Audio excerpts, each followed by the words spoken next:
ನಿರಾಶರಾಗಿ ತಮ್ಮ ಅದೃಷ್ಟನ್ ಬೈತಾರೆ. ಬೇಡ, ಹೀಗ್ಯಾವತ್ತೂ ಮಾಡಬೇಡಿ. ಕೆಲಸ ಮಾಡಿ, ಮುಂದೆ ನಡೀರಿ, ಧೈರ್ಯ ಇಟ್ಕೊಳ್ಳಿ. ಎಲ್ಲಕ್ಕಿಂತ ಮುಖ್ಯವಾದ್ದೇನು ಅಂದ್ರೆ ಸಂಯಮ ಇಟ್ಕೊಳ್ಳಿ.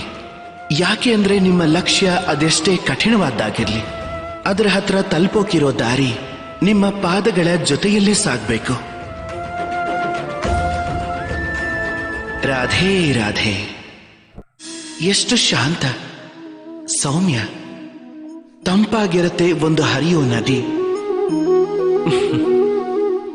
ಸುತ್ತಮುತ್ತಲು ಭೂಮಿನ ತೇವ ಮಾಡುತ್ತೆ, ಪ್ರಾಣಿಗಳಿಗೆ ನೀರು ಕೊಡುತ್ತೆ, ಹಕ್ಕಿಗಳಿಗೆ ಆಟದ ಮೈದಾನ ಆಗೋಗತ್ತೆ, ಮತ್ತೆ ನಮಗೆ ಶಾಂತಿ ಕೊಡುತ್ತೆ. ಆದ್ರೆ ಪ್ರವಾಹದಲ್ಲಿ ಈಗಿದೆ ಹರಿಯೋ ನದಿ ಪ್ರಕೋಪಕ್ಕೆ ಬಿತ್ತು ಅಂದ್ರೆ ಅದು ತನ್ನ ರೌದ್ರ ರೂಪನ